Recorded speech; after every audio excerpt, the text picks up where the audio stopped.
a little announcement when looks like we're recording. Okay. And I'll take that opportunity to say how much we appreciate Jo Grayson. She helps us so much. We wouldn't be able to put our content out there as we do without her. And we have it on multiple platforms. And soon after this meeting, it will be this meeting will the recording will be up on our YouTube channel, and it's great. So this evening's presentation about occupational therapy is Hagen. This tonight's meeting is about on occupational therapy is the first of a series that we're doing with the help of Hog Therapy Hog Therapy. You can tell me exactly what your name is when you get started, but tonight is, as I said, occupational therapy.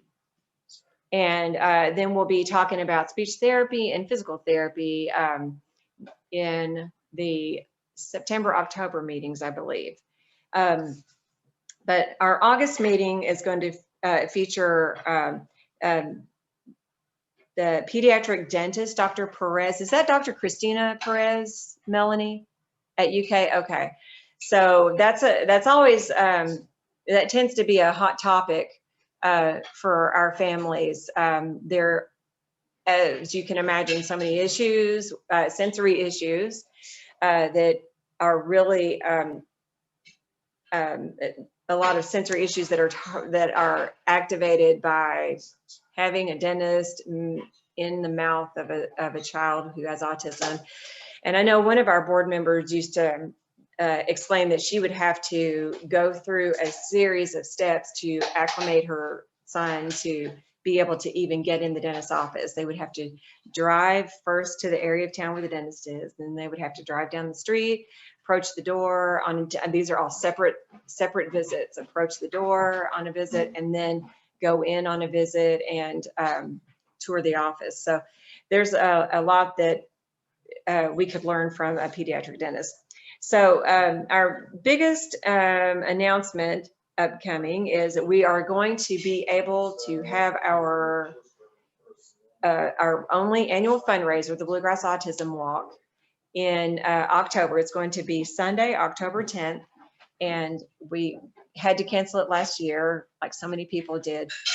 But we are going to have a virtual component, but it's mainly just we're excited that we're going to be able to get back together. We hope so.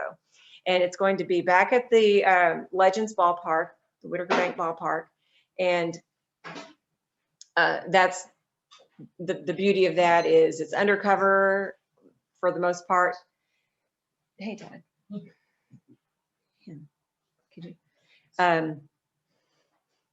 Yes, Mel. So it's undercover for the most part, but it's open air. So we should all be at less risk for COVID in that setting. So Melanie and Joe, if you guys can think of anything else that we need to announce, feel free to do it. But otherwise, we are going to be. I will say that I kind of mentioned it earlier. Carolyn Wheeler is going to do a presentation for us at the start of next year, and I think it'll be two. I think that how we have worked it out is it will be 2 workshops on Saturday mornings for something called Charting the Life Course. And so everybody's going to want to tune in for that, no matter the age of your loved one, because it has to do with going through a series of questions for yourself to figure out what you're and your children, if they want to, could be a part of it, but to figure out, sort of answer questions for themselves, what they would like to see for their lives. And then, as the title suggests, chart the life course in that direction. So it's a positive way of looking at what we all need to be thinking about, which is how we're going to get from here to there. And that more to come on that in the future. So we'll that's in process. So Okay, for tonight, I'll go ahead and turn it over to you guys. I know some of you, one of you especially, has to potentially hit the road here soon, but um, we are so grateful to have Amanda Dyer, Abby Taylor, Jason Washburn joining us, and to talk with us more about occupational therapy. I did want to say at the start, this isn't just yet another outgrowth of what I think is a really wonderful partnership that we have with EKU.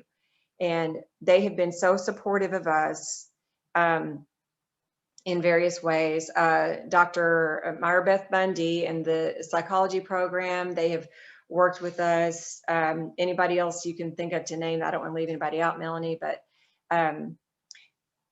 we just really appreciate.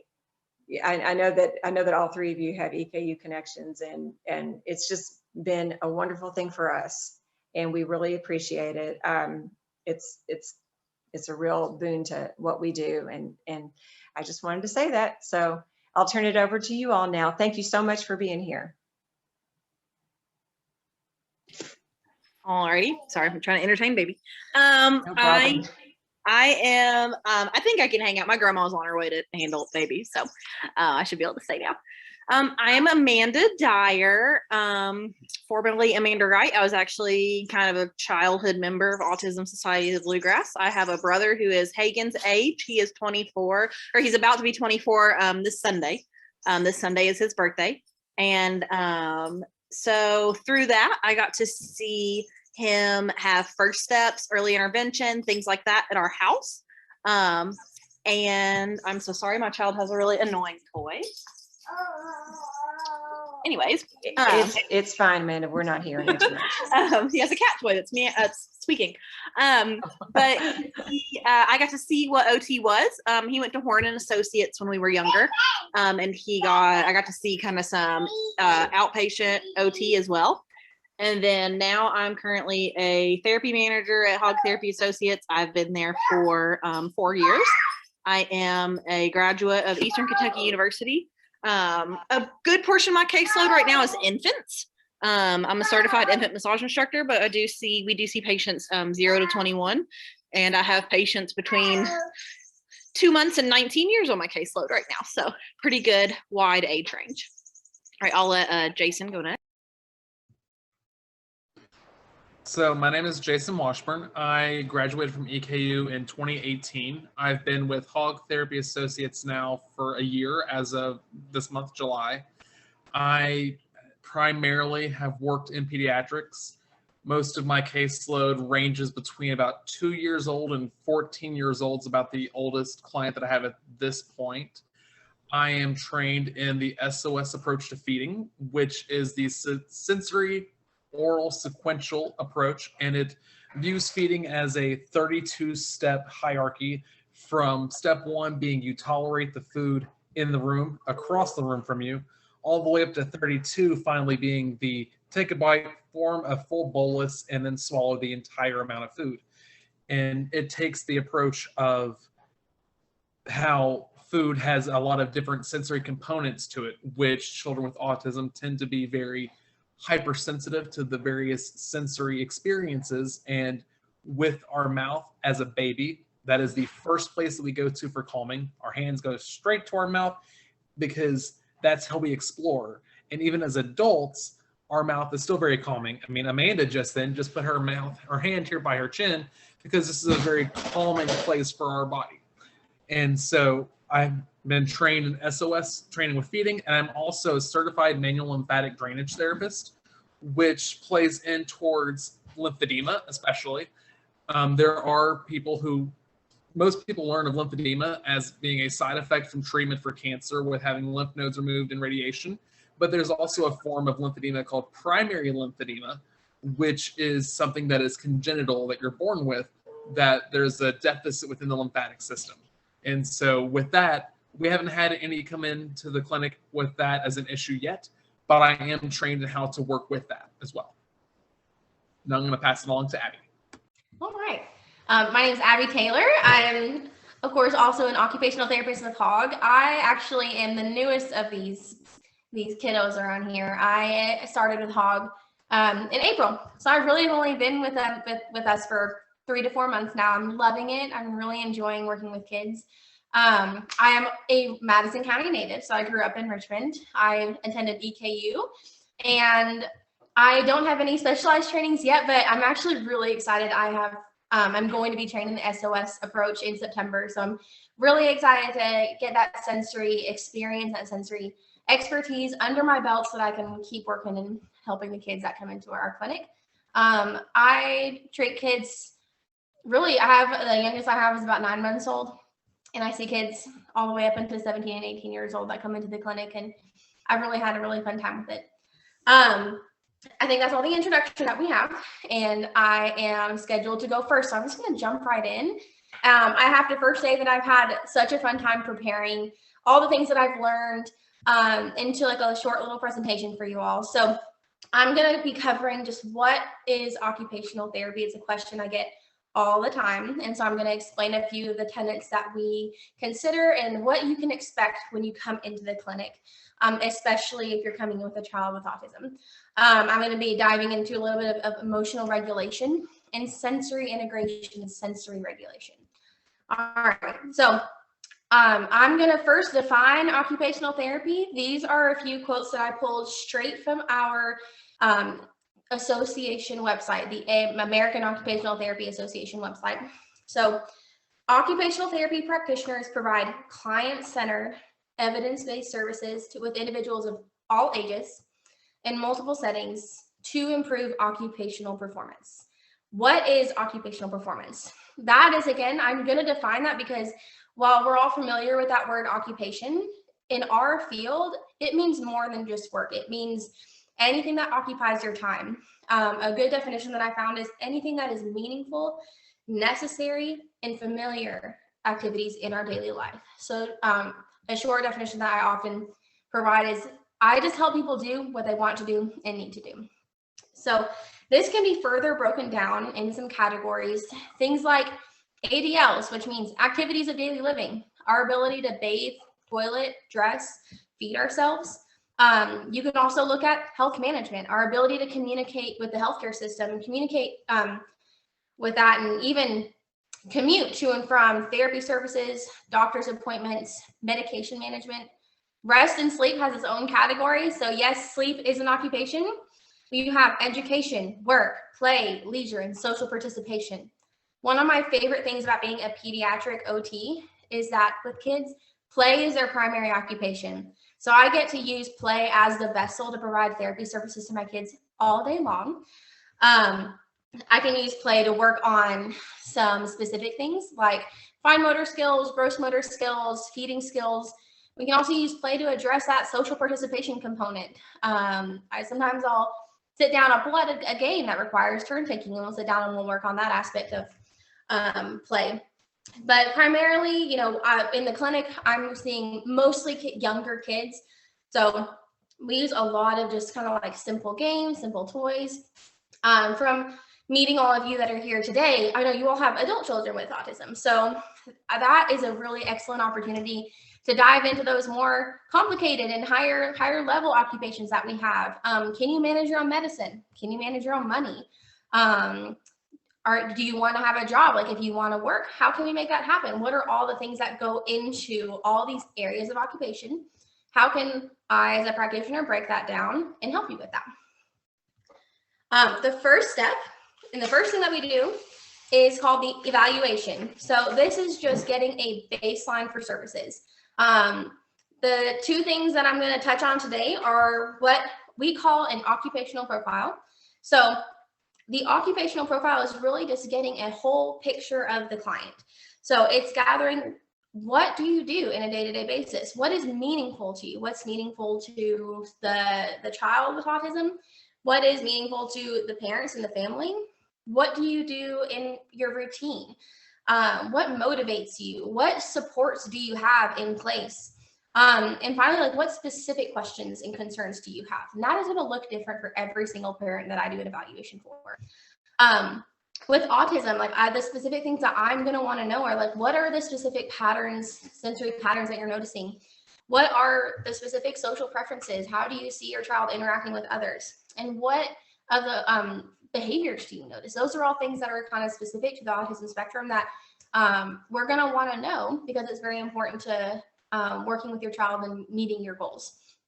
So on top of that, we're going to want to know things about your client factors. That is basically just a fancy way of saying, what are your strengths and what are your weaknesses?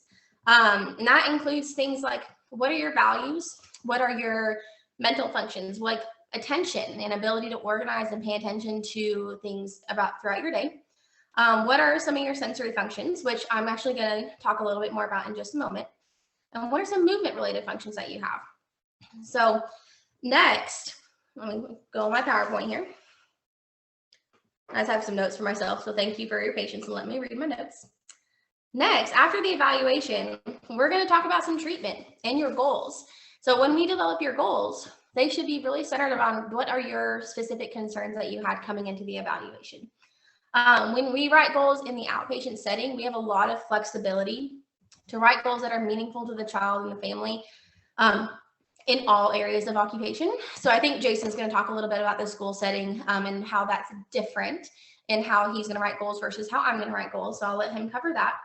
But really, no matter what, all your goals should be centered around your concerns. And they're going to target all the areas of the child's and the individual's areas of improvement. These can be long-term goals, so big picture goals about what we want your child to achieve. And they can be short-term goals. So I might break down the goal of independent toileting into short-term goals. And short-term goals can look like, I can complete clothing fasteners. I can increase hand strength. I can increase balance. You need balance to be able to complete toileting. I can increase my ability to sequence the steps of toileting. That is actually like it's a mental function that we have, our ability to know all the steps to a task. So that's kind of an example of how we write goals and how we break down goals. Okay. So some examples of ways and strategies that OTs can target occupational performance, especially with kids with autism and individuals with autism, can be things like independent living skills. We can provide training and modifications so that you can participate in all of your occupations throughout your day. Things like motor planning, being able to catch a ball, climb a ladder, being able to have the coordination to get dressed in the morning. Those are all things that are really important when it thinks to think about motor planning. Providing sensory integration and sensory-based strategies. Again, I'm going to talk a little bit more about that later. Social emotional development, our ability to have healthy peer relationships and social relationships. Positive mental health strategies. Individuals with autism are more likely to suffer from and experience depression and anxiety. And I think the more research that's coming out about that, like we all have a role to promote, just to be aware of it and to promote positive mental health strategies through all of the interventions that we provide. We also can work on emotional regulation and peer group strategies. I actually, when I was in school, I was involved with like an autism social group that the occupational therapy department partnered with the psychology department at EKU, and that was a really great experience for me. Okay. All right. Next, let's jump into what is emotional regulation. So emotional regulation is our ability to recognize and cope with our emotions and maintain control of our behavioral responses. So I always describe this to parents who maybe are new to the concept of emotional regulation or sensory regulation, that sensory regulation, emotional regulation, and our behavioral responses are all very intricately connected. So what do I mean when I say sensory regulation? I mean that I'm going to use this analogy of a coffee cup. We'll pretend like our coffee cup is us, and then coffee can be sensory input. So any kind of input, it can be auditory, it can be what you hear, what you see, what you feel, what you touch. That is going to be coffee that goes into my cup. So if I have my cup and it is too full, I can take a sip, bring the level down. If it's running a little low, like I have the ability to go get some more coffee, refill it. If it starts to overflow, I have the ability to recognize that, clean it up, go about my day, no problem. If we are not regulated, if our sensory system is not regulated, then I might be walking around with an empty coffee cup all day long, and I don't know how to fill it. I don't know how to give myself that input, and I'm going to be sad about it. I'm not going to know how to regulate my feelings because I don't know how to make sure that my sensory system is regulated. If it overflows, I don't know how to clean it up. I don't know what to do. This often looks like a meltdown with your kids who don't know how to regulate their sensory system. So you can either have, it can be too low, too full, and you need to look at your ability to, take some out, put some in as needed. You also have kids, and I just grabbed a measuring cup from my kitchen to demonstrate this. You have kids that have a tiny little cup. And this is a tablespoon measure, not that it matters, but if I were to pour a normal amount of sensory input into this cup, it is going to immediately overflow. This is representative of kids that are hypersensitive. And like Jason mentioned earlier, kids with autism are often hypersensitive to various types of sensory stimuli. So if you know that your child has a small little cup for some certain sensory input, that is very valuable to know. And you can know that they need very little for them to even register it. You also have kids who have a big old bucket. And if you were to pour a normal amount of sensory input into this cup, into this pot, I may not even notice.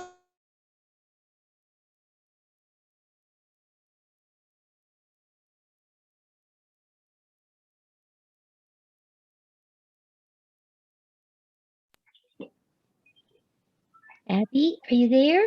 Looks like Abby's frozen, but everybody else is still moving.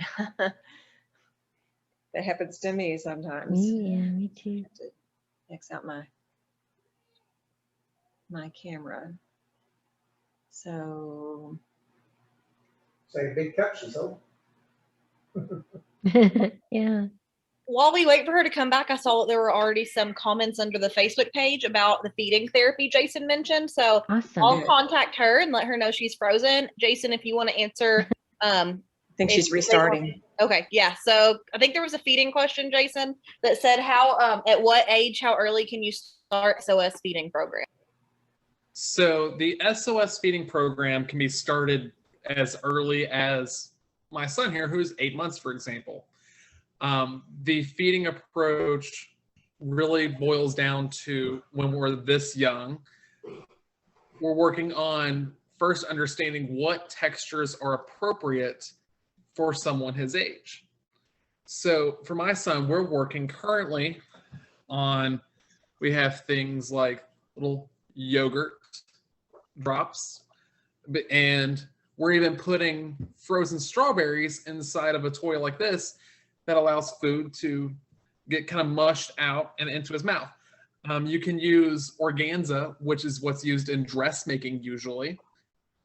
And so with organza, it's like a mesh material, also kind of like tulle that was also used in such a way. And you can put gummy snacks in there for kids his age, because what that'll do is it allows them to start gaining and practicing those oral motor skills to be able to move the food around in their mouth appropriately without food that's too strong of a structure for him to be able to break down. But it starts to introduce those flavors. Granted, we're not with gummies, we're using things like Annie's that are very low in sugar, or in this case, frozen fruit. And that way they're practicing introducing new flavors, because flavor can be a strong sensory interaction. It can also be with, we'll use, instead of giving him teethers, we're giving him baby carrots, because he's not able to break them with his teeth at this point, but it allows him to use it as a teether. He's moving it around his mouth, practicing those tongue movements that are needed for feeding therapy. And a little background on him, he actually had a tongue and lip tie that had to be corrected. The moment that tongue and lip tie was corrected, he started eating way more foods that are actually age appropriate, because he's about 3 months behind on his age appropriate textures. With his lip tie, he was not able to latch onto a bottle or to the breast, and his latch was very weak, and he was using preemie nipples, even though he's 8 going on 9 months old. The moment that lip tie was corrected, within 10 minutes, he was easily managing stage 1 and stage 2 nipples.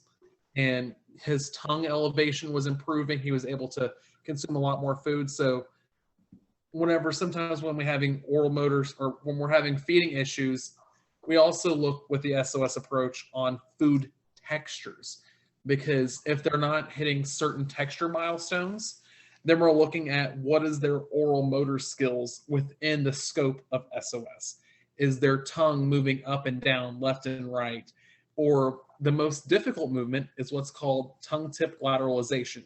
It's where the tip of your tongue has to come all the way back behind the corner of your teeth to scoop food out of that pocket.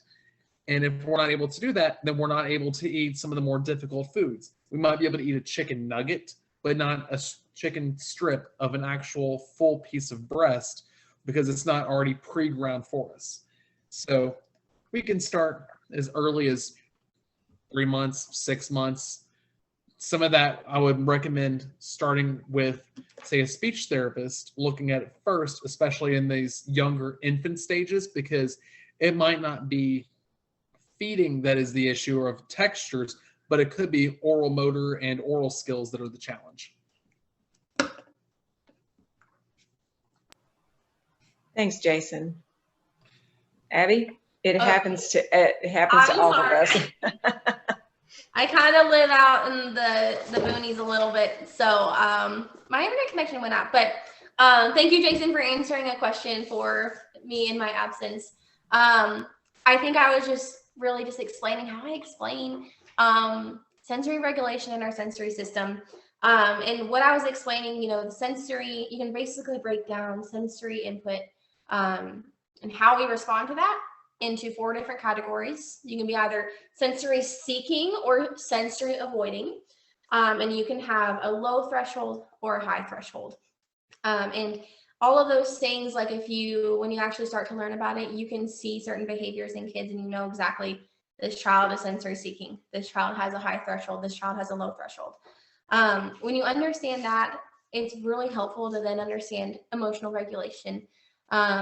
If you know how to provide a child with just the right amount of sensory input based on the size cut that they have, for every area of their sensory input. So if we have a different cut for visual input, for auditory input, for our sense of movement, for our sense of touch, when you find the perfect balance, that's really when you can really start to work on emotional regulation.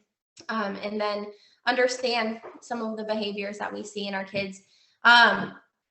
With autism, you often see kids, and when we call this stimming, so it's a behavioral response. And it may be rocking, it may be flapping your arms. I've worked with several autistic children who may have like a vocal tic, or they have a certain pattern of behavior that they like to do. And when you see that, you can understand that there's a sensory reason behind this. Some of these stims are really just a way for them to provide their bodies with the sensory input that they need. And really, not all of them are bad. Like sometimes I've one example that I can give of something that just simply needed to be redirected was with a child that I worked with who had a very loud vocal tic that he would do, and it was his way of stimming. And his parents didn't really have a problem with it, but he started to get of an age where he was realizing that this was making him stand out and other people were noticing it. And he was starting to want to change it, which is fine. But we were able to, the therapist that was working with him at the time taught him how to beatbox. So all they did was just redirect it. We don't need to take away that sensory seeking behavior, but we can sometimes redirect it to something that is more appropriate. And if you understand the base of what the sensory input is, then you can better relate them. And if you were to try, I often will tell parents who don't understand why their child is toe walking or why their child is doing this behavior, they're flexing their legs or they're patting their sides. I said, try it. I mean, just see what they're doing and try it and feel, see what kind of sensory input that's giving to your body, and you can see why that they are doing that to themselves. But when we understand that we can help all of our clients with autism really feel as regulated as possible, we have an assessment called the sensory profile, which is a parent questionnaire that really gives us a lot of great information. And I use that on the daily to help develop a sensory diet a sensory schedule and routine for my kids, which is a proactive strategy to help make sure that our kids have enough sensory input to feel regulated. And if you do this, when I'm doing this with my kids, I have a much better understanding of my own sensory needs. Like I will ask my husband for a big, deep, firm hug at the end of the day when I know I'm feeling stressed, because I know that I really like that deep pressure. I love the deep, we call it proprioceptive input. So understanding that really is a great tool to use. So let me move on to my next slide here. So if you actually go to hogtherapy.com, we have a really excellent page about autism spectrum disorder and what to expect, what are things to look for, what are some strategies you can use. So anyone who's like watching this and wants to have some more just like basic information, visit hogtherapy.com/autism, and you can get a lot of really good information there. I actually visited that page myself to kind of get some ideas and get some things to talk about. But when we talk about emotional regulation, some things that you can look for are, is your child rigid? Do they have difficulty coping with changes in routine or is their schedule? Do they have meltdowns and do they appear overwhelmed? Do they have not enough input in their cup and they don't know how to fill it and they're feeling overwhelmed? Do they have too much input in their cup and it's overflowing? They don't know what to do. They're having a meltdown. They feel overwhelmed. Another thing that you can look for and that this affects is safety awareness. If we are not regulated, we cannot independently become, have that safety awareness. And the kids that I work with are often very young children who, when we're adults with young children, we are responsible for their safety. But if you have a child that doesn't notice pain, or if they don't notice that there's cars on the road in front of them, or if they refuse to hold your hand because they're averse to certain sensory input, that's an issue and that's something to be aware of and something we can work on. You can also notice maybe kids laughing or crying at inappropriate times, which is just a manifestation of not feeling regulated and not having the appropriate social responses to things. I have a few more slides and I'll wrap up and I'll pass it on to Jason, but I want to touch on, why does this matter? Why does emotional regulation and sensory integration, why does this matter in our lives? It impacts our lives. It impacts our participation in routines and our occupations. We need to be able to tolerate changes in our routine in order to participate in life. We need to be able to participate in social interaction, whatever that may look like. We need to be able to participate in preferred and non-preferred activities in order to go to school, go to daycare, to participate in all the beautiful and rich aspects of our lives. And that's kind of our goal when we have clients of any age come into the clinic. We just want to help the child and their family, the client and their family participate in all the things that are meaningful to them, whatever that looks like. We want to break down what are the strengths, what are the challenges, and how can we intervene and how can we help. So I just want to conclude by saying that as an OT, I love what I do.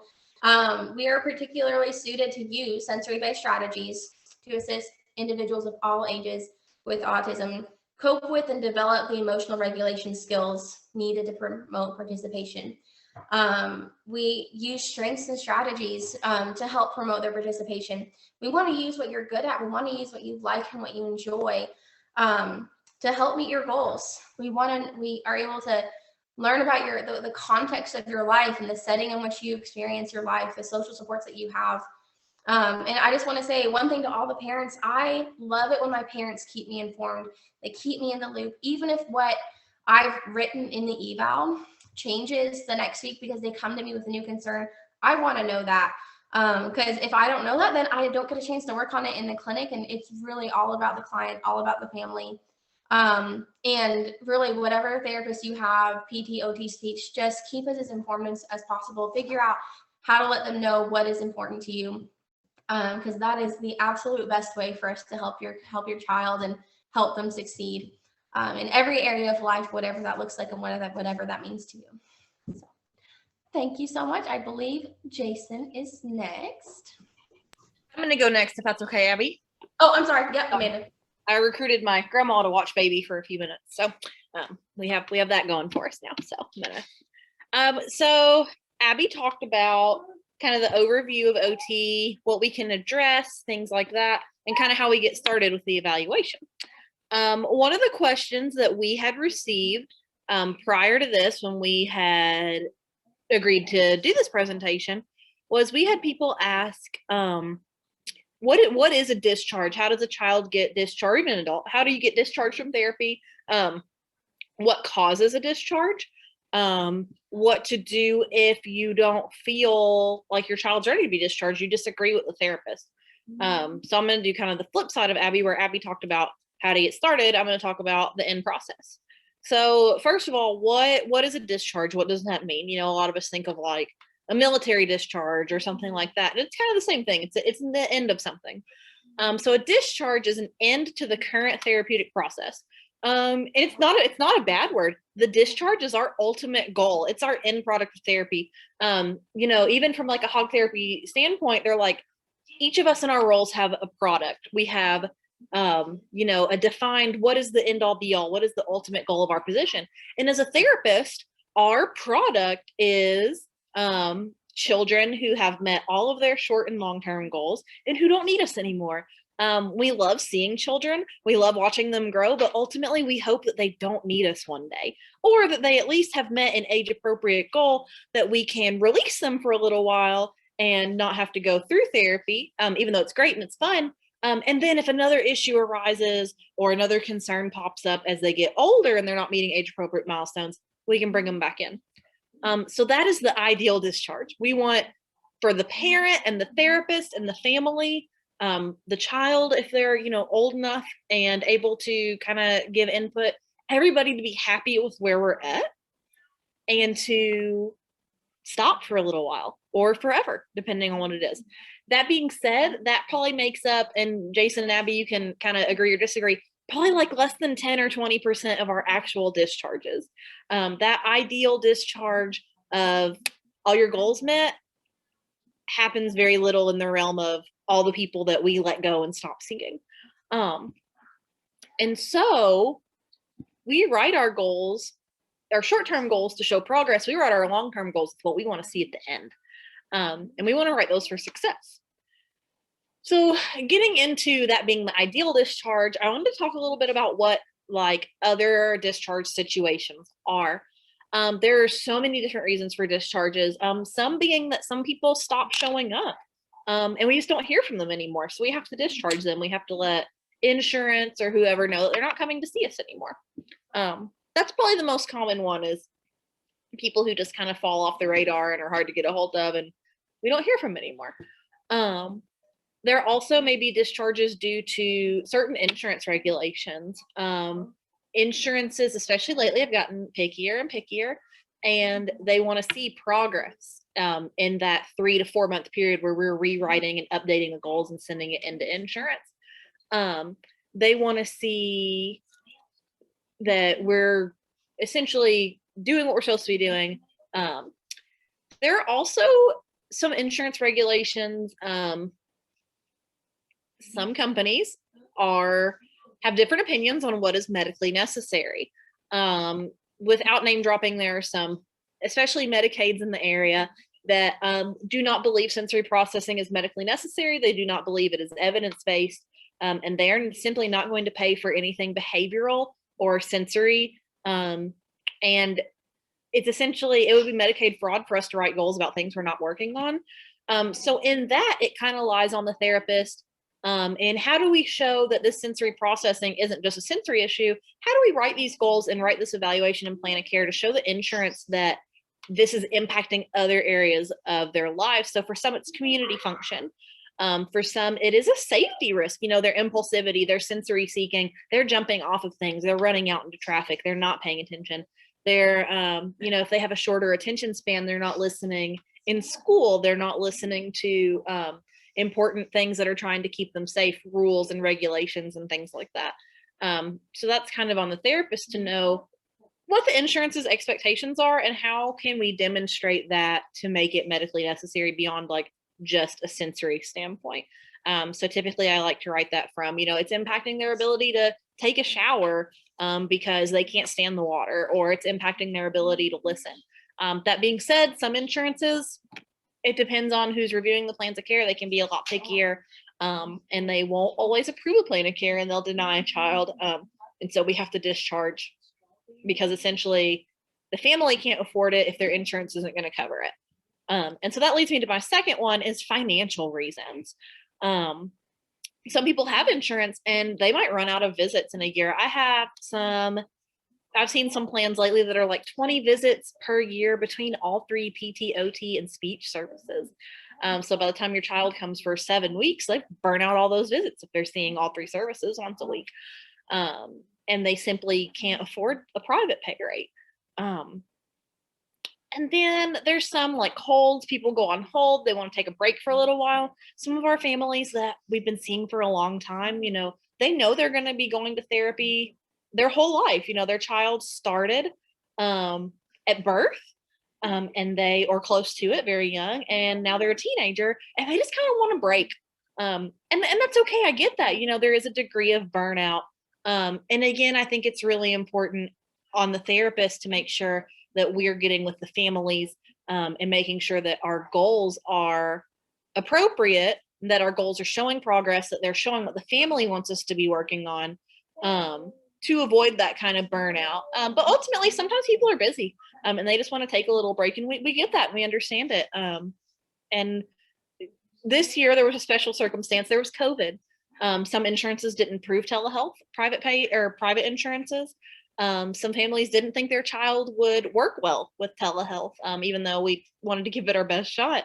We were willing to try with, I saw an infant today for telehealth, and it worked very well. And so COVID was a big reason that we saw a lot of discharges. Was we kind of just lost contact with those people. We weren't seeing them face to face.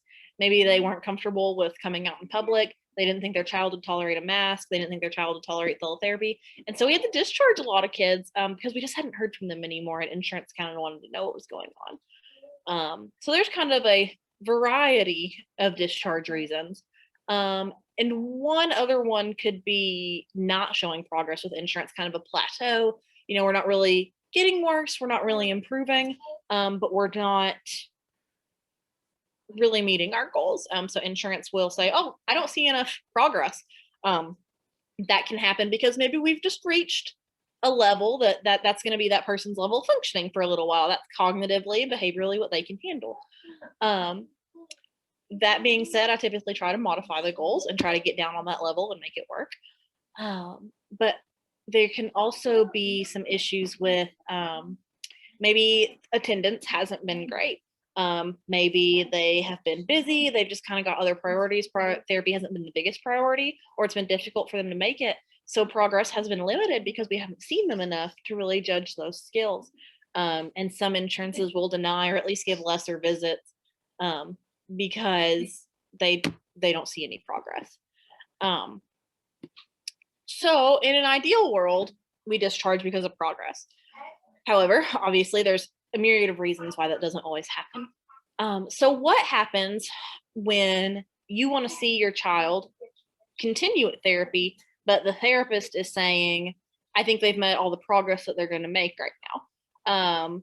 We always avoid saying, I've done everything I can do for your child. There's always something else we can do, whether that's bringing in another professional, assessing another area of skill, modifying our goals to meet the child at the level that they're at instead of having such a high expectation. Maybe our goals just didn't meet the level of progress. Maybe our goals were too easy to start and they made progress really quickly, and then we didn't upgrade them appropriately. And so it looks like they're just kind of staying at the same level when really they're doing great. So that's one way a parent can kind of bring things up, is really letting the therapist know what home life looks like. Like, man, my kid behaves. I had a patient this morning behave great at therapy, no issues, follow instructions, they listen, they're safe. And then at home, they're, urinating on things, they're hitting people, they're calling people names, they're screaming in church. They're, so kind of trying to get on that understanding of the different contexts. A lot of parents come to me frustrated because they behave, but they act in a way that is agreeable in therapy, but they don't act that way at home. And so for a lot of friends with sensory processing issues, they, in those high structure situations, they do really well. And then once they get home, it's like a Coke bottle that's just been shaken a little all day. Somebody bumped into them at school, little shake. The cafeteria had a different type of chicken nuggets today than they like, little shake. It was just a little too hot in the classroom today, little shake. And then they get home and they explode because they've been holding it in all day, and they know if I get in trouble at school, it's going to be a big deal. And, you know, I don't want to have those consequences in front of my peers.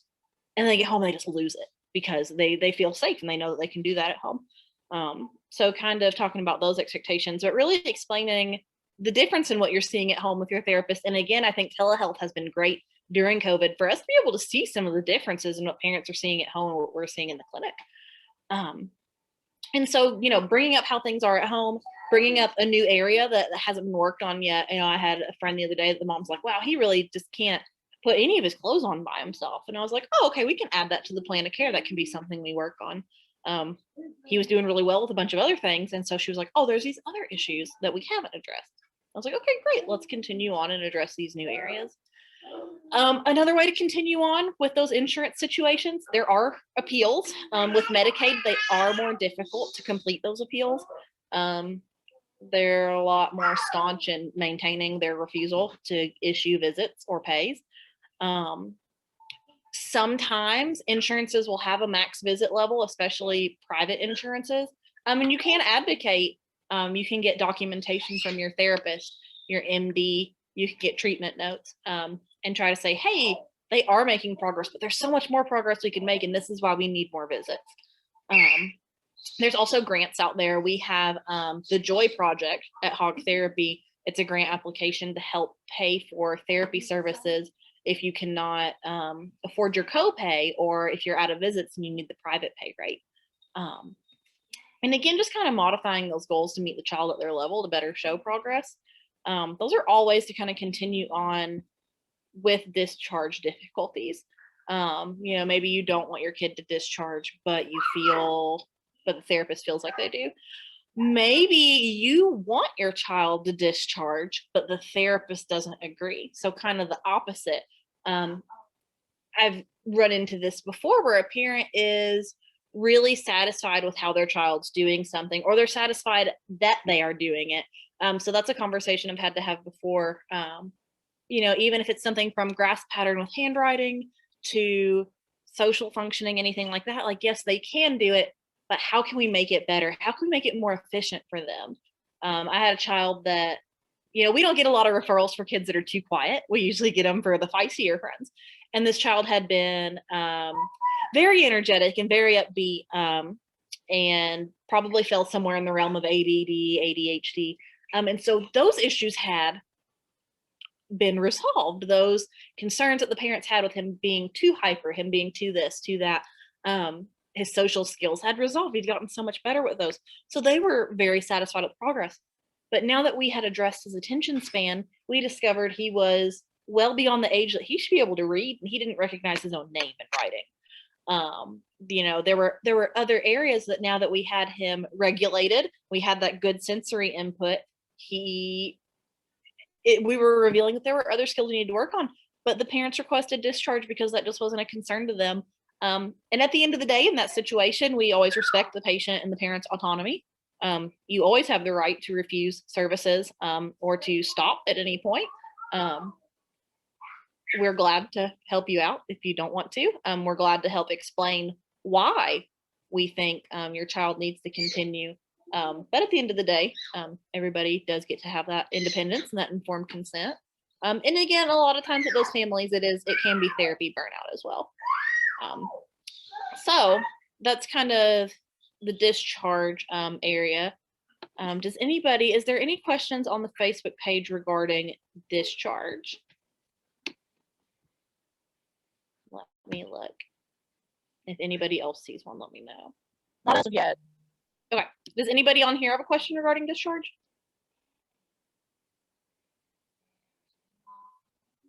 Okay. If that's it, I'm going to mute myself. My child's getting real feisty. I'm going to mute myself, and I'm going to let Jason have his. And if anybody, I will remain on here. I just may be back and forth with him. So I will keep checking in on that chat as well.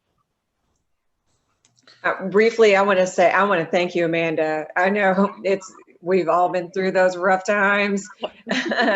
And I appreciate that you still came on with us. Yep. I'm doing It's best. great. Yeah, thank you. At one or three of our presenters tonight, I'll have extra chores in addition to doing this. So we appreciate all of you. Yes. Thanks. My husband's in the bed and my grandma is wrangling the baby right now. So we're struggling just a little bit. Oh, gosh, bad day, but thanks so much. Okay, thanks, Jason. All right, so I'll go ahead and address that question that's on the Facebook chat real quick. It was, any one of you can help with socialization. Their 16-year-old daughter was just diagnosed last summer in uncomfortable and peer groups. That is something very much that OTs can work with. I actually have a 15-year-old that I'm currently working with who just came on for services, has a lot of concerns himself with his own anxiety, and that includes, and especially in the school setting, is where it tends to peak the most.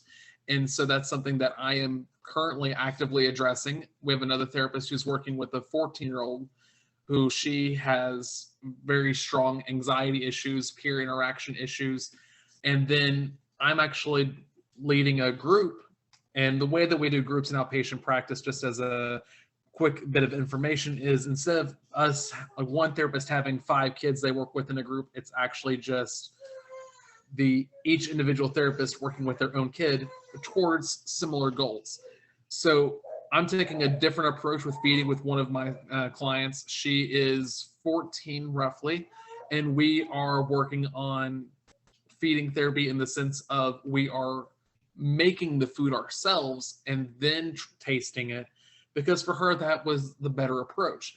And so the group that we're doing is, we have a client who has a lot of social concerns, and she's very aware of those. So she's going to be going around the clinic taking orders from people so that we know what food to prepare next week and how much we need to do it with. For example, we are making 10 servings of French toast this Friday afternoon because of that. After the grilled cheese is a huge hit and the pancakes in the week before that, this has now kind of blossomed into what it's become. So with the school-based therapy versus outpatient, there's a lot of differences. And from a clinic-based, it tends to be more of a medical model, and there's a strong push to change that.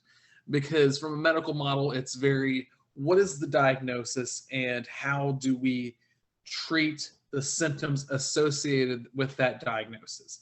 There's been a strong push away from that, because as occupational therapists, we like to view a person as the whole being, all the occupations that they embody, as Abby had mentioned earlier, with what is their sleep routine like, what is their play, especially with kids, what does that play routine look like?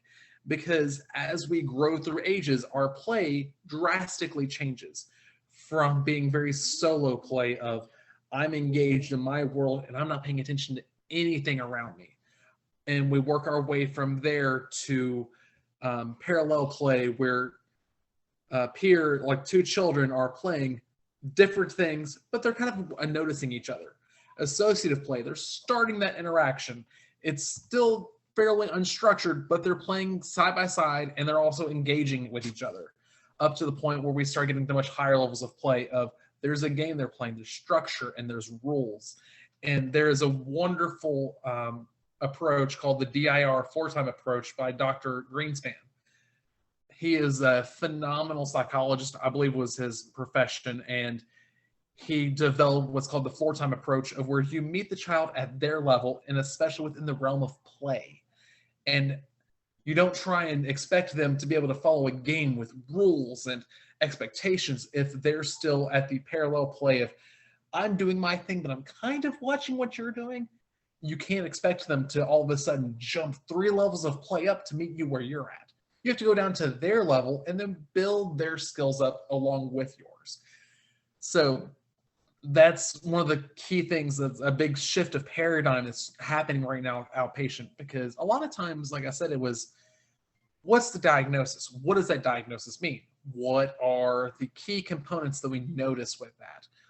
With autism and that's such a broad diagnosis, because a few years ago, they updated the diagnosis criteria for autism when they switched from DSM-4 to the DSM-5, which is just a big, thick monster book that gives all the rules for all types of different diagnoses and their criteria. And some people like this, some people don't. When they changed that, they got rid of the diagnosis codes for Asperger's. They got rid of Rett syndrome, which Rett syndrome has similarities to autism, but there was a specific genetic code difference. There has not been identified, to my knowledge at least, a specific genetic code for just someone that is diagnosed with autism versus Rett syndrome. You could do a DNA test and determine, yes, this person has Rett syndrome, and Rett syndrome only affected females. So by getting rid of those diagnoses, that really broadens what a diagnosis of autism truly is. And that's going to present in a lot of different ways. Some kids might be hypersensitive. Some kids might be very low registration, which, as Abby was mentioning earlier, the sensory profile, I have an example here. I'm going to cover up a client's name because that's the only information on it.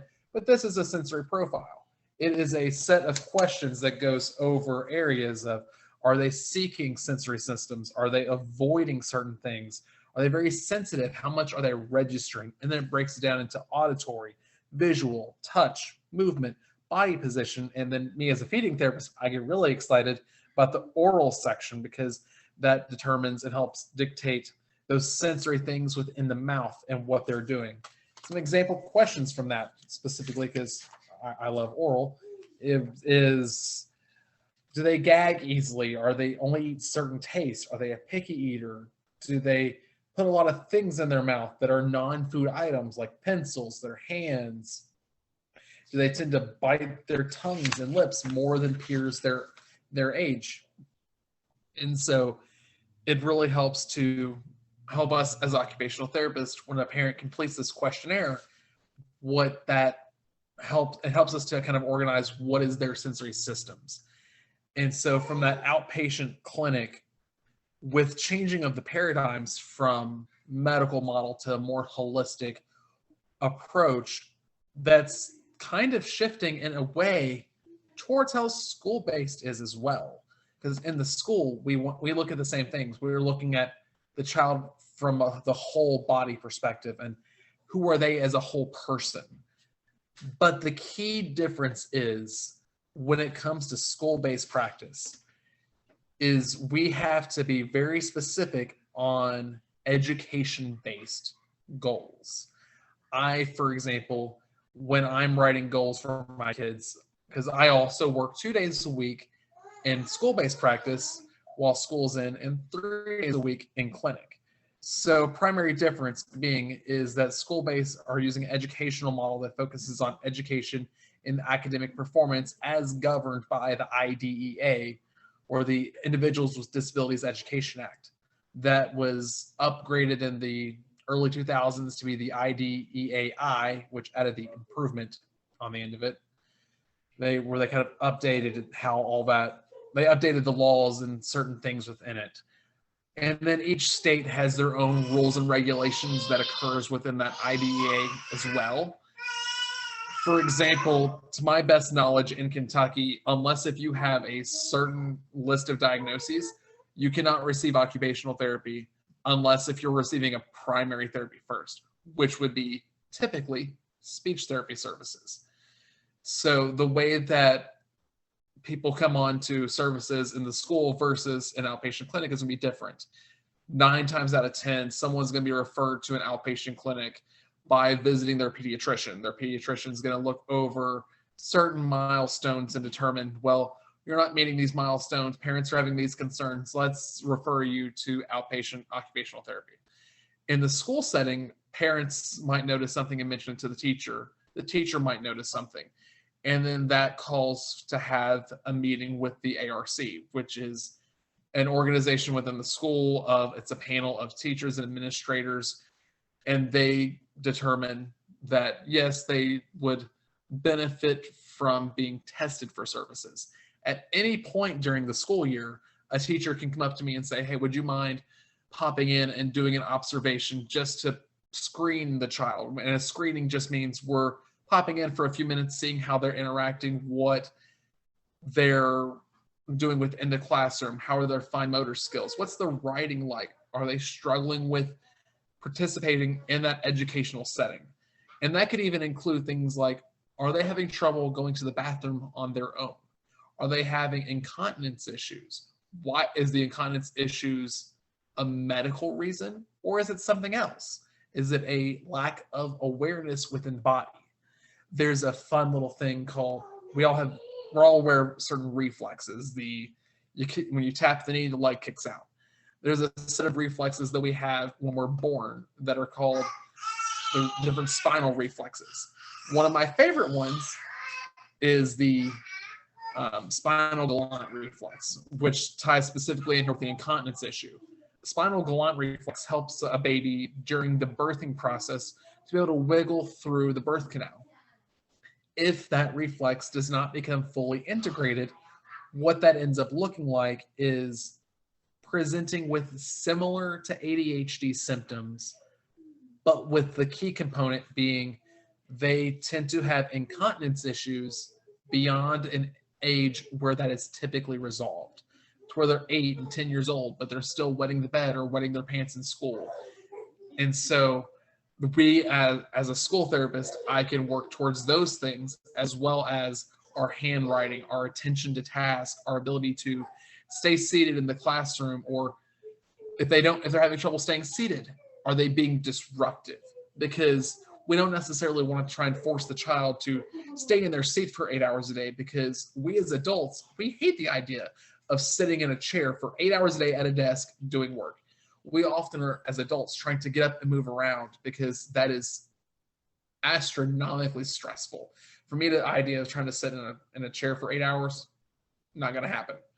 So let's try and give them meaningful ways that they can still be participating in the class, but not disruptive. So do they do better standing? Do they do better with a wiggle cushion, which looks like a round disc that one side will have flat side, the other side will be spiky? Will that sitting on it and wiggling allow them to, quote unquote, get the wiggles out? Or in Abby's example, is their cup really empty and they're trying to put more sensory input into it to get them to that just right level?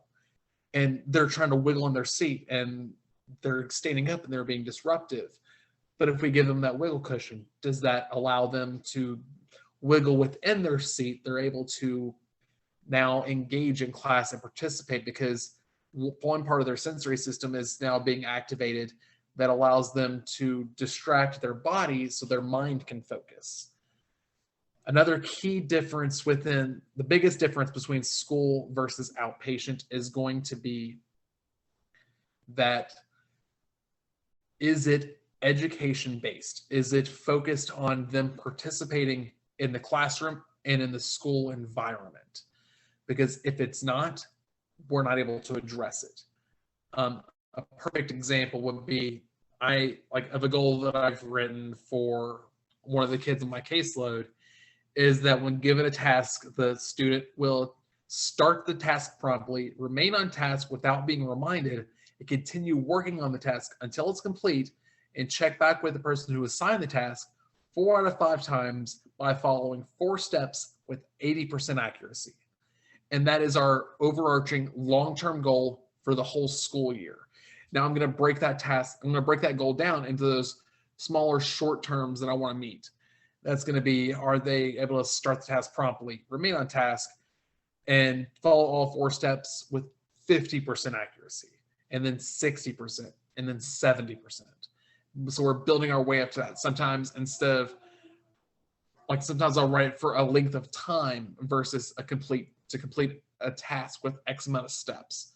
It all is dependent on that individual, because I'm not going to write the same goal for all 25 kids on my caseload. That would be inappropriate beyond a shadow of a doubt. Each goal must be tailored to the individual. Far as, can you do both? Yes, I personally recommend, if they would benefit from both and it is appropriate to do both, and to keep in mind what those differences are. In the clinic, we're going to be working on everything that affects them as a whole being.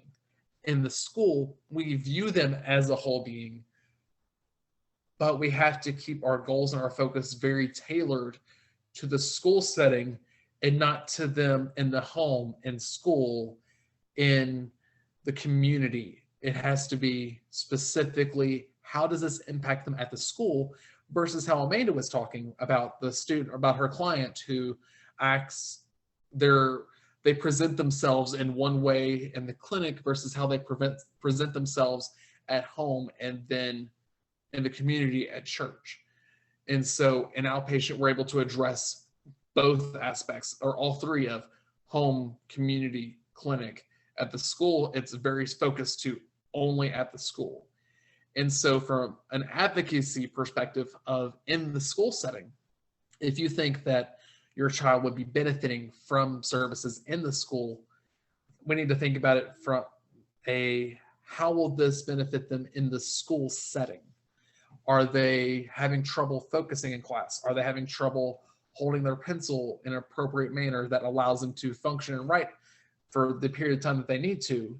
Do they have weak hand strength because they're not able to write for a 5-minute period when given an assignment in class? Are they struggling with the attention to task? Are they struggling with peer interactions? Because play, especially in an elementary school setting, play is a huge part of what they do. And so if they're out on recess, but their reaction is, I'm in recess, so that means I'm going to lose my mind and I'm just going to run everywhere and everywhere and everywhere. And then when I come back into class, I'm not really focused because I'm just feeling so hyper and hyper and hyper. That is going to be very troublesome for when they had to transition back from the playground to the classroom.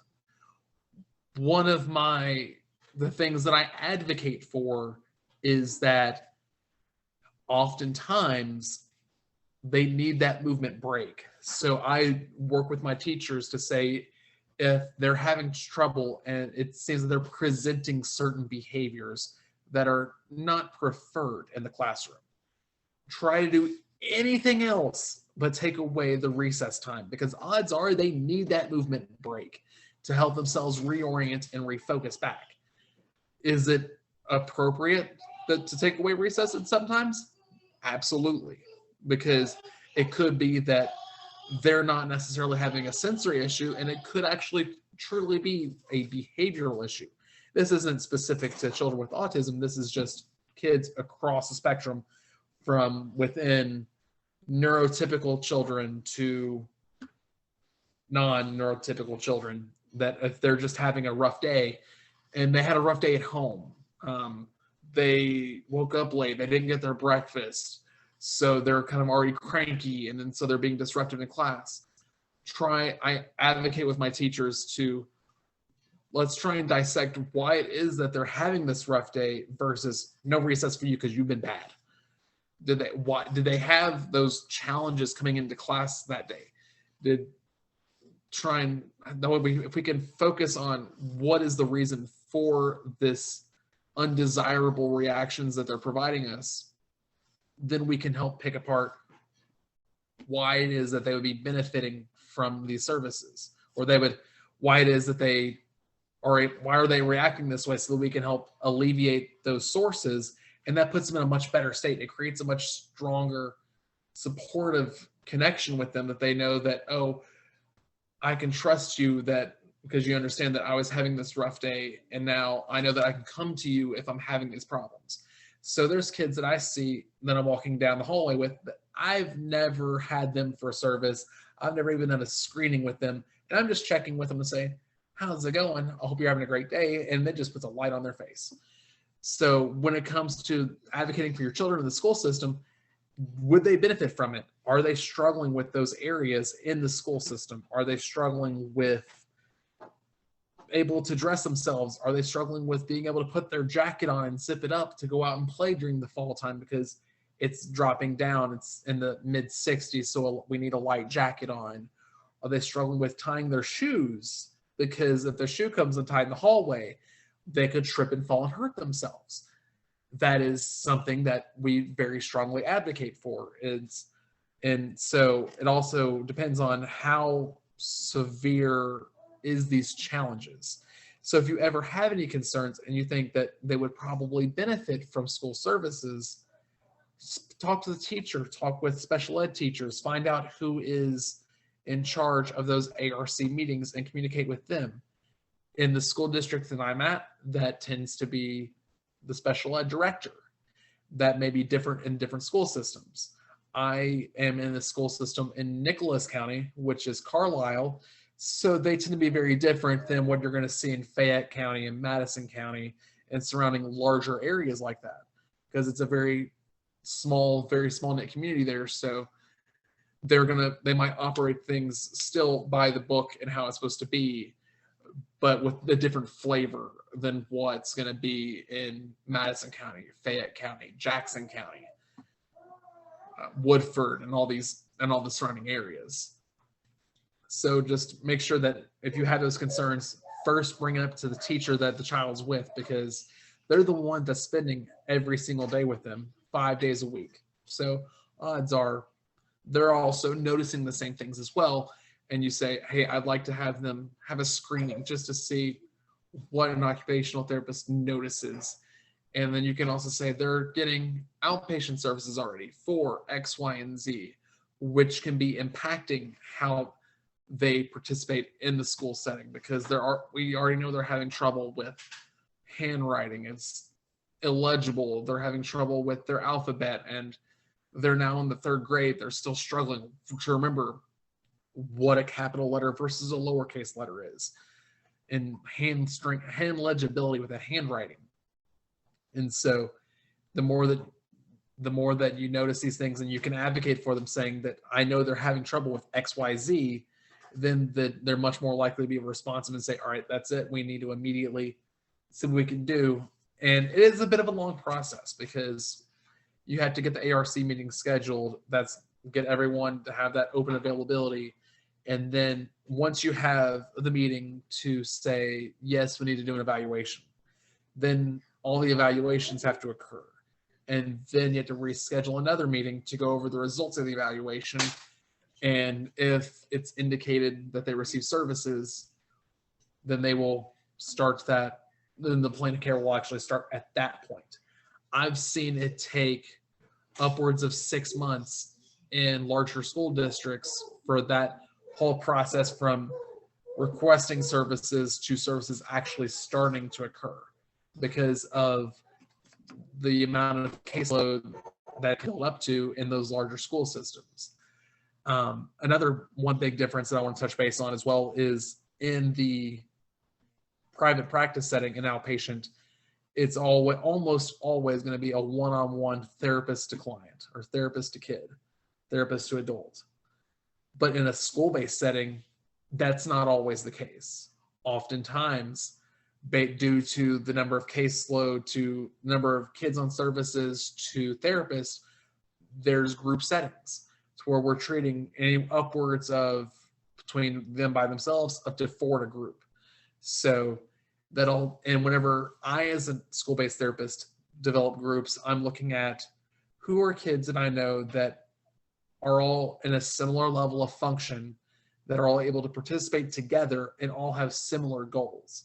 So that I'm not trying to do one kid who's working on handwriting, one who's working on shoe tying, and one who's struggling to remember what his colors are because he has vision goals due to some visual deficits. I'm going to try and have all 3 working on fine motor tasks or hand strengthening activities, handwriting. We're all 3 working on something similar. That way they're not all very confused and I'm trying to bounce around. That way we can all be focused on the same task. So is there any questions on outpatient versus pediatrics and or school-based versus outpatient and how all that tends to look when compared between the two?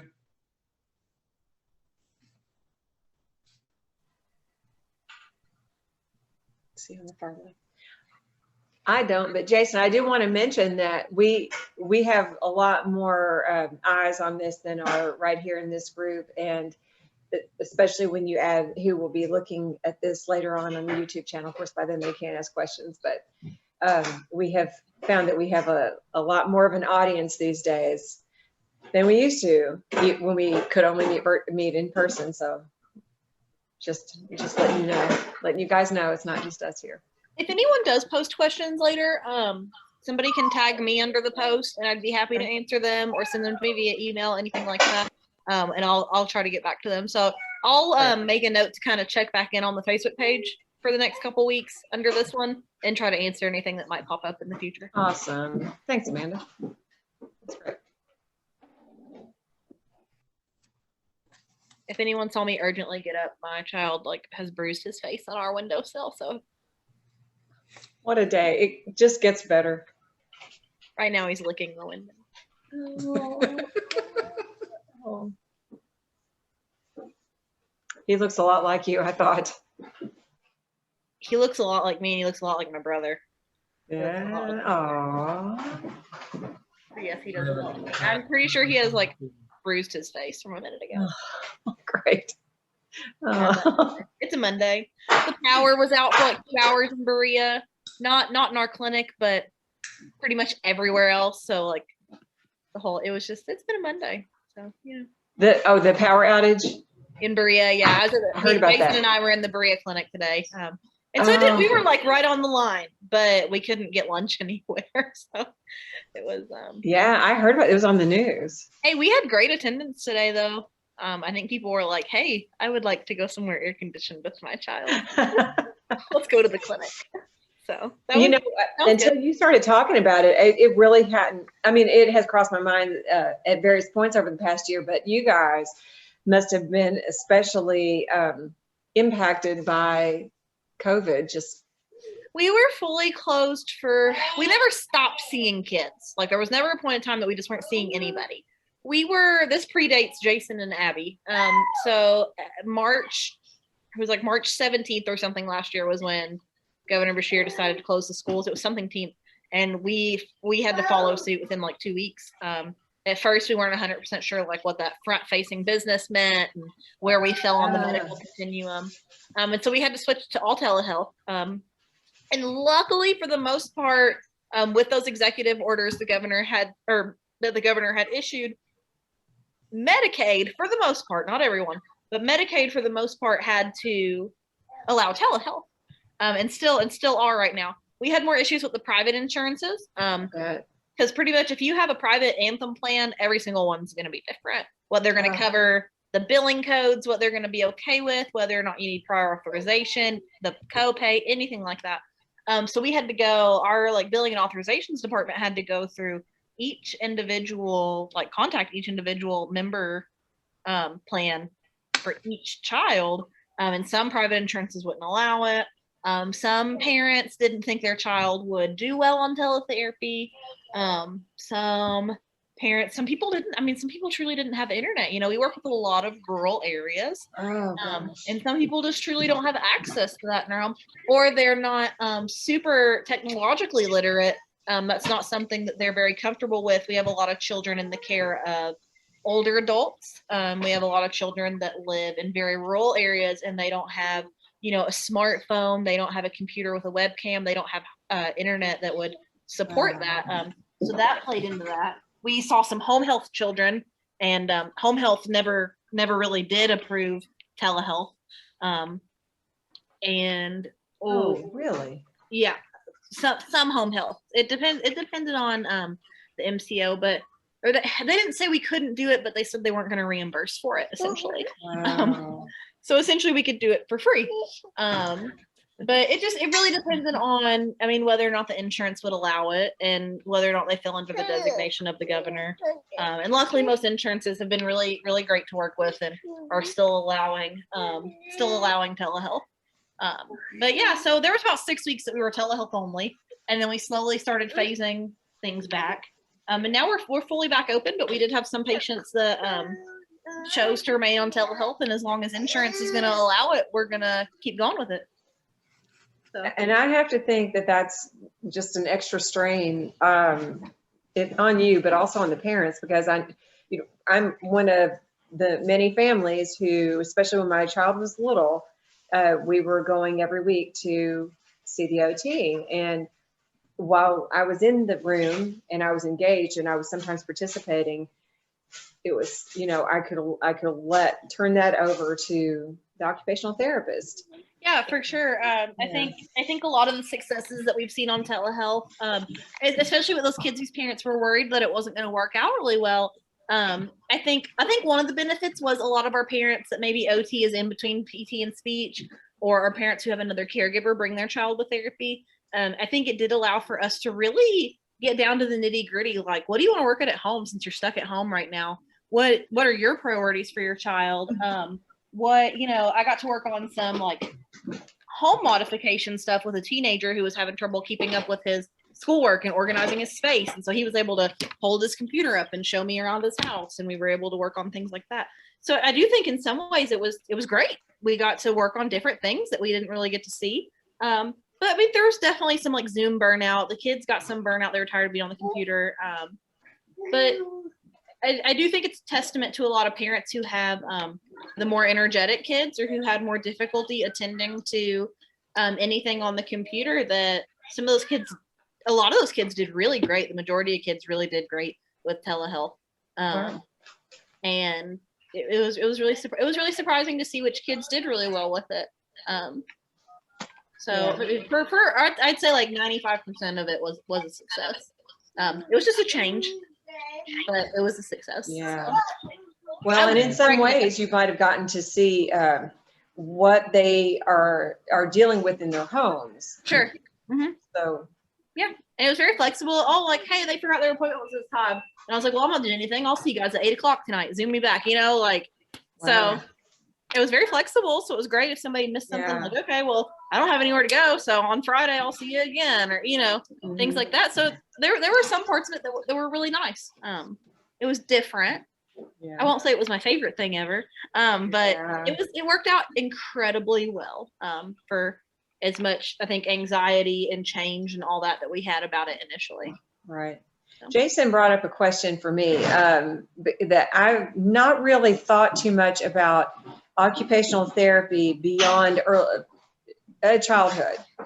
But you were talking about a 15, 16-year-old who's recently diagnosed, I assume, with autism and is seeking OT. And my question is, how far does OT go? Does it go into adulthood? Yes. OT, like within our clinic, we treat up to 21 years old, but there are clinics and practices out there that treat across the entire lifespan. I have a friend who was working in some adult care centers, typically like your active days and adult daycare centers with people who are 25, 30, 35, and then the 50s, 60s, depending on what their diagnoses are. And they're working on social skills still, what we call IADLs, which is those instrumental activities of daily living. That includes meal preparation, money management, all those types of skills. That typically can be very challenging. There is an organization, I'd have to touch base with her, who she worked with again, but I believe they were based out of Lexington. And then you may be familiar with organizations that do, what it's called now. It's been a while since I've had to dig back this deep I did it for about 6 months. CLS? Yes, that's it. Thank you. Called what? We work there. Community living support, people who have yeah. Michelle P. waiver and things like that. Yes. So I mean, my brother is 24 and he has the Michelle P. waiver, and it will pay for OT services. But what our clinical rotations, we can't do only pediatrics. So one of my 2 level 2s, which are our full-time clinical rotations, mine were at Eastern State Hospital with inpatient adults, and another one was at a skilled nursing facility. So in Eastern State, we were working on a lot of those skills too: community reintegration, grocery shopping, money management, self-care, finding a job, things like that. For people who had some addiction troubles, appropriate leisure activities. And then at the nursing home, it was you know, upper extremity work, hand strength, balance, arm movement, bathing, things like that, helping some people that were either helping them maintain the level they were at, or there was a rehab to home unit where we were helping older adults who had a stroke but were appropriate to discharge back to home. So certainly can help across the lifespan. So activities of daily living you would deal with no matter what they are. They're not just sensory. So there are OTs who help with financial issues. Yeah, we help money management. Wow. We had a social skills group at Hog Therapy that we had a group of teenagers with autism. We went to Zaxby's. We went to Dairy Queen. We had parents meet us there. We did. There's a curriculum called the Michelle Garcia Social Thinking Curriculum. It's a whole book on like kind of or middle school to high school age, like how do you act in public? It's like expected versus unexpected behaviors. I've been working this book really recently with several friends. You know, appropriate interruptions. How do you change the topic in a conversation? Things like that as well. That's a big issue at our house. Yeah. Wow.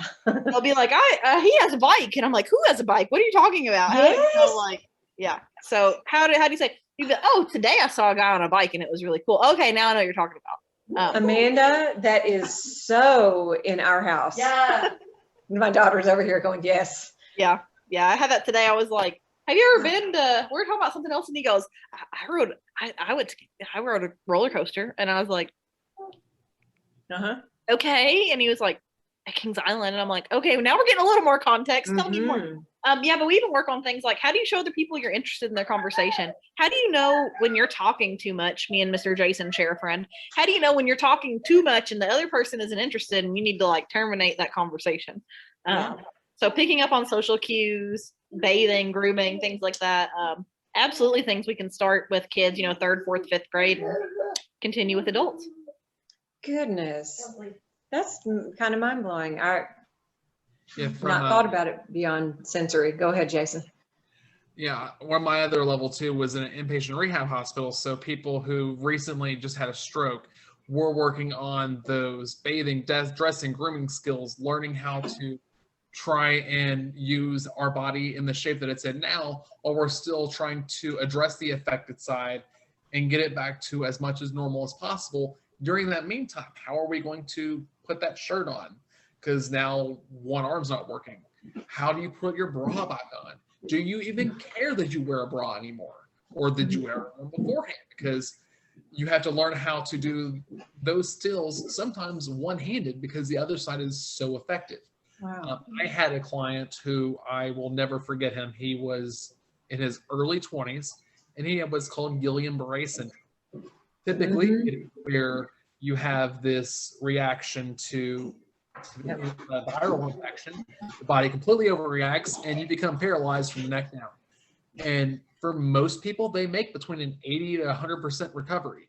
In a matter of 2 weeks, he went from having to use head movement to hit buttons on the side of his wheelchair to having enough shoulder and arm function to bring his arm back to the button by his elbow to tilt the wheelchair for pressure relief, and enough movement to just and it was a very sensitive setting on the wheelchair, but to be able to push it forward, back, left, and right for his movement. And just to see that amount of development and growth in a 2-week period was phenomenal. So it's very rehabilitative as well as just habilitative. And Amanda, I think you had mentioned something that had struck my ear, but if I come back to it, I'll remember what it was. I completely blanked. As you know, Jason and I worked with the bachelor degree that you have to get for OT. There's not really a lot related you can do with it. You kind of have to continue on to get your master's, and now they're upgrading it to a doctorate, which is its whole own thing. So Jason and I both worked as CLS workers in between having our kind of bachelor's and master's to have a job. And, you know, we worked as community living support, and that just overlapped so much with OT. You know, I worked with a young man who basically just needed somebody to help him go grocery shopping. He needed somebody to help him manage his money because he just didn't really have a good concept of once you spend it, it's gone. I'm so sorry, my child's Lincolnmals are about to sing us a song, but so yeah, so I mean, and just things like that are very OT. So it blended very well. We were able to use a lot of OT knowledge for that area.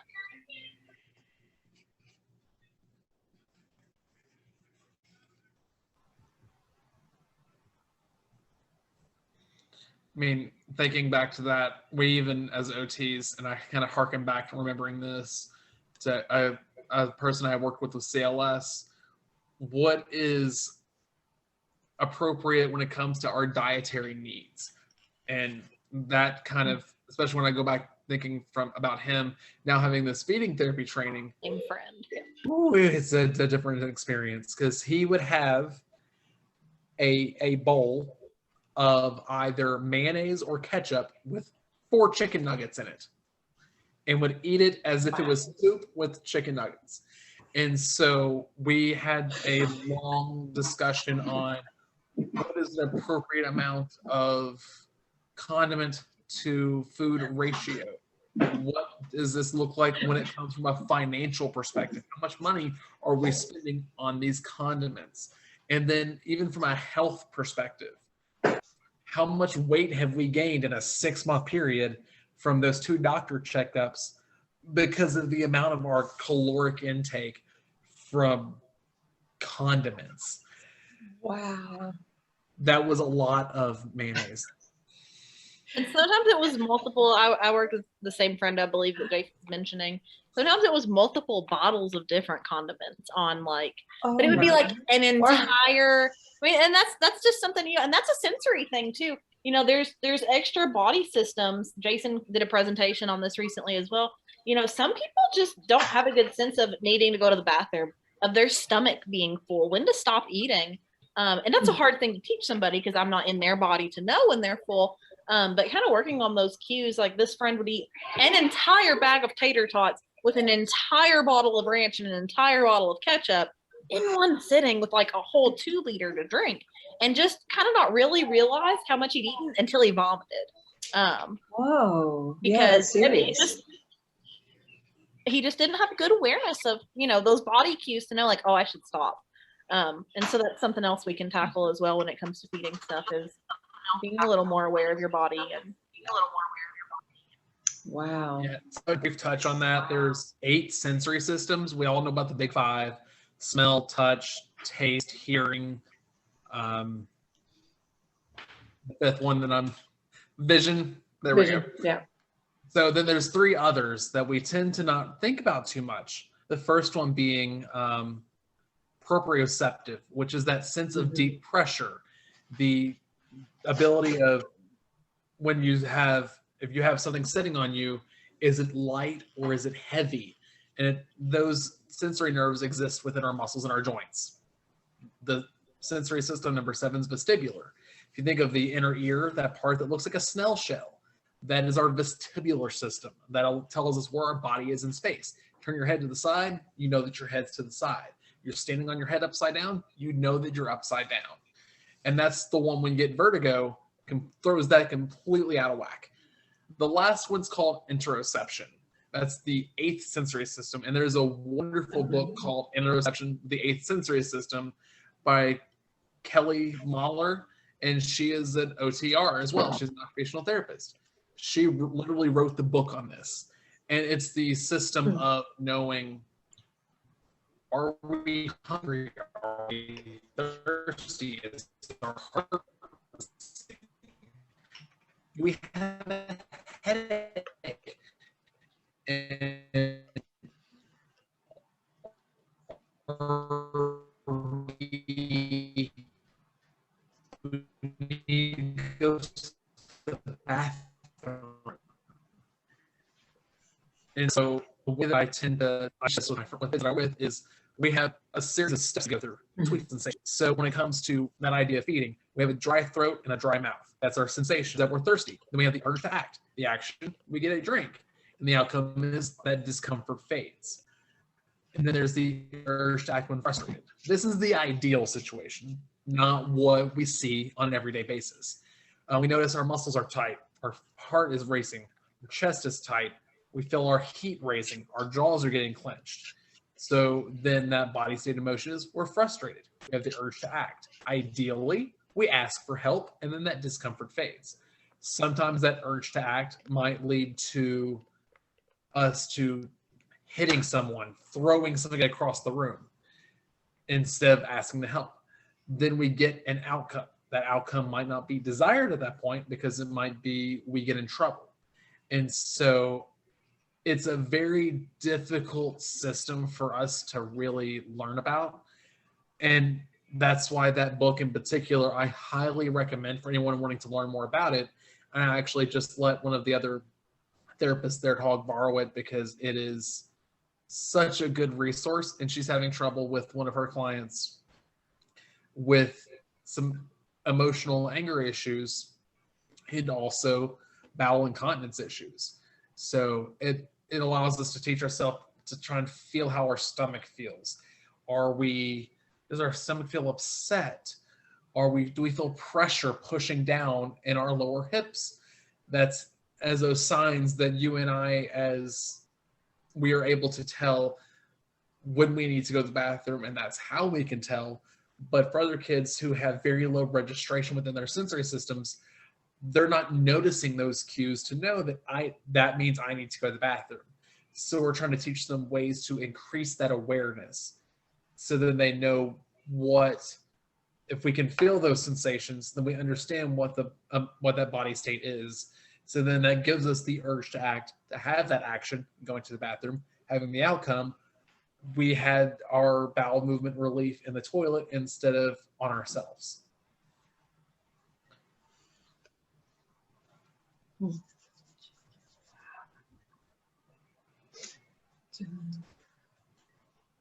Joe, I don't know if you're seeing any questions on Facebook or if any of you are or not. Nope, there's nothing on there right now. Okay. Well,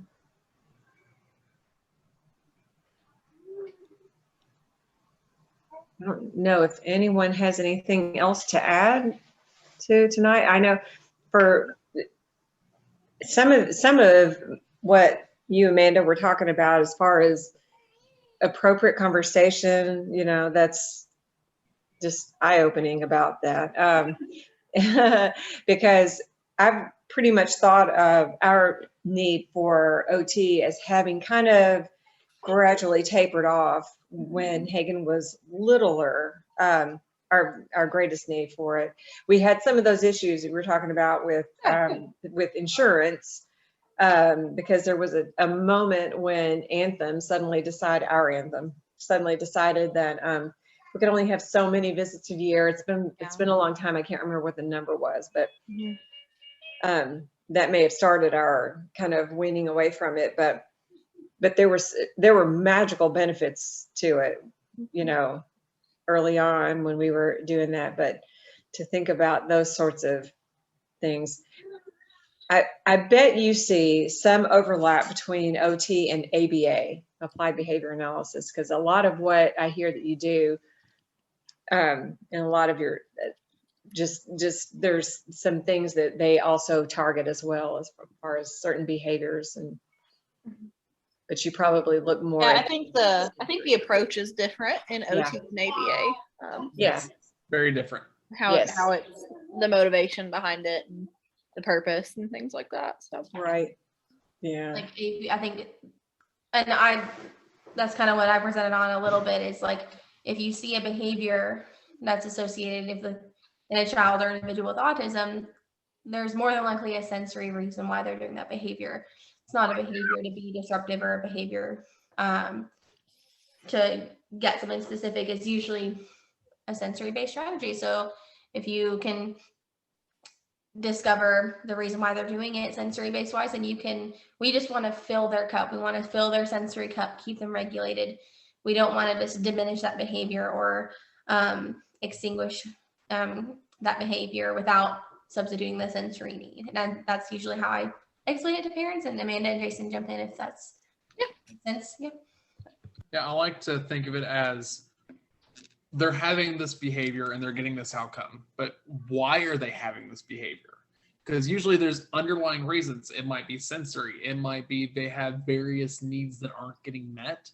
And if we can help determine what those needs are that they're seeking, then that 9 times out of 10, in my experience at least, diminishes the behaviors that we're seeing that are not desirable. And I specifically choose to say not desirable and desirable versus bad and good, because that creates a whole world of connotations within children's minds that they tend to think, oh, I'm being bad, therefore I'm a bad kid. When I like to think of it as what you're doing is not desirable. It's not what we're wanting you to, it's not what is going to give you the best benefit, and what you're not going to enjoy the outcome of it nearly as much as if you're having desirable behaviors. And that, so if we can find what those underlying causes for those undesirable behaviors and help them meet those needs, 9 times out of 10 it feels like, and that's not a actual statistical number, that's just from personal experience, that those undesired behaviors tend to diminish compared to if we just say, we don't like this behavior, it's being bad, stop doing that. Because then they're dysregulating, they're like, but what do I do? Then if I can't do that, then what am I supposed to do? Like my friend who I worked with who had like the guttural, like kind of vocal tics, instead of just telling him, you got to stop that, it's disrupting your friends. They just transitioned it, and he, I guess, the same sensory input by, transitioning to beatboxing, but it's, he feels more comfortable and is more comfortable with his peers. So just redirecting it. That's why I like the Michelle Garcia books she wrote, and I believe she wrote The Zones of Regulation and things like that, is they talk about a lot about like expected and unexpected behaviors and appropriate and inappropriate instead of good and bad, or, things like that. It's, well, that was unexpected, and it made other people, like if somebody brings up something off topic, like, well, that was unexpected, and it made other people feel confused. They didn't know what you were talking about, instead of being like, that was inappropriate because it's off topic and moving on. Like, it's kind of like, oh, well, can you explain what made you think of that, like, and how that relates to our conversation? And it kind of helps break things down a little more, and not make it so like good and bad and black and white and things like that.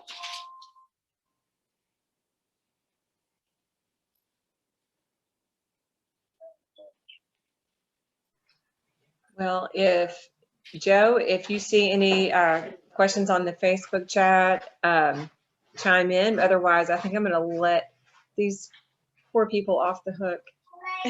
I do not see any more questions on Facebook. All right, thanks. All right, and I'll check back too after it's been posted to see if anybody. Yeah, and it's going to go up. Hey, Joe, do you ever see? Do we have open comments on the YouTube channel? Probably not. I think we do have open comments on there, but I hardly see them on there. I see them more on Facebook. Yeah, that's probably more. I'll check on the Facebook and see. Okay. Kind of keep an eye on it for the next couple weeks. Well, thanks for letting us record this. We have a pretty decent library of workshops and meetings with great speakers like you guys up on our YouTube channel.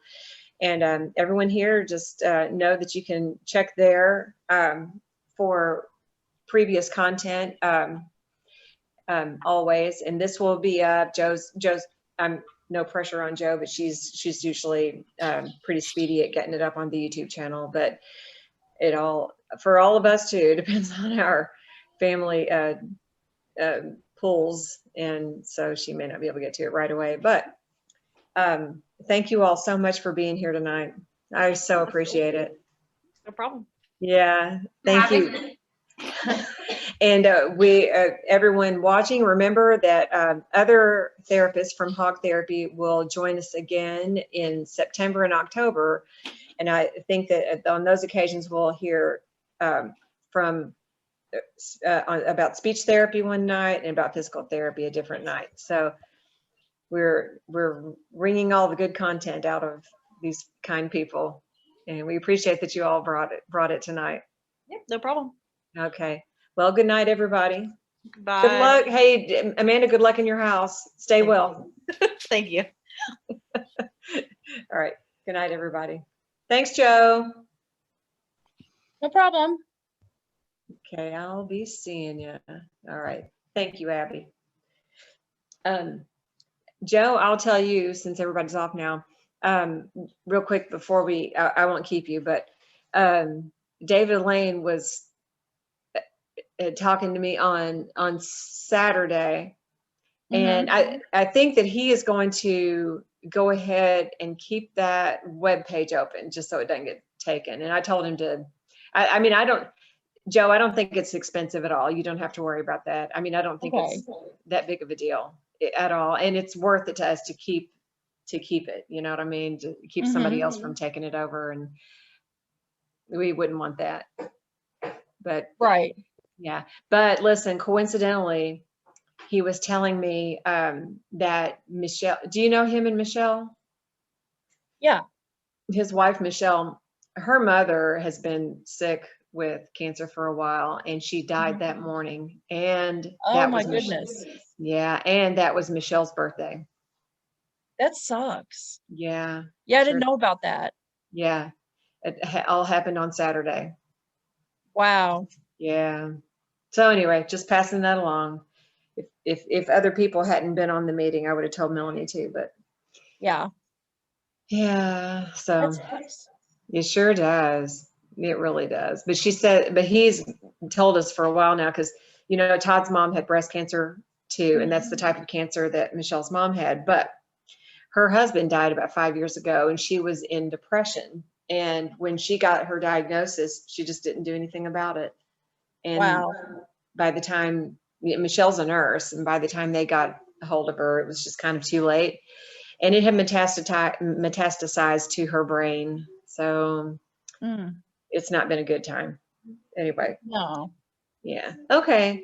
Well, thanks a million, Joe. Things All right, going no okay at your house? I found out that my great uncle died yesterday, but other than that, it's all good. Were you close? I wasn't super close with him, but he's my grandfather's identical twin. Wow. Wow. Is your grandfather still living? Yeah. Oh, that's surely going to be rough for him, I would think. Yeah. Yeah, he's the last one of all of his siblings left. So That's all of bad. his brothers and sisters are gone now. That is such an isolating feeling. Yeah. And there was some weird thing going on. There's like drama, some weird thing going on with his current wife, the one who died. Yeah. Something about she married him for money after his previous wife died, and she there's some drama to go with it. So there's going to be a funeral sometime this week. I haven't heard when. Did he have children? He did, but one of his children died in a car accident last year. Yeah, and I knew about that. A day after the anniversary of her death. Oh gosh. She died. So yeah, she'd only been gone for a year. So are there living children who are going to? He's got another daughter and another son. Yeah. And Wow. the other daughter was taking care of him. He was living in a camper with his second daughter on my mom's property, and that's where he died. Oh wow. And the county coroner in that county, Montgomery County, that's where I grew up. Okay. The county coroner there is the dad of somebody I was friends with in high school. So, and my mom went to high school with county coroners, so he just knows us. Yeah. So did you grow up in Mount Sterling? Yeah, I grew up in Montgomery County.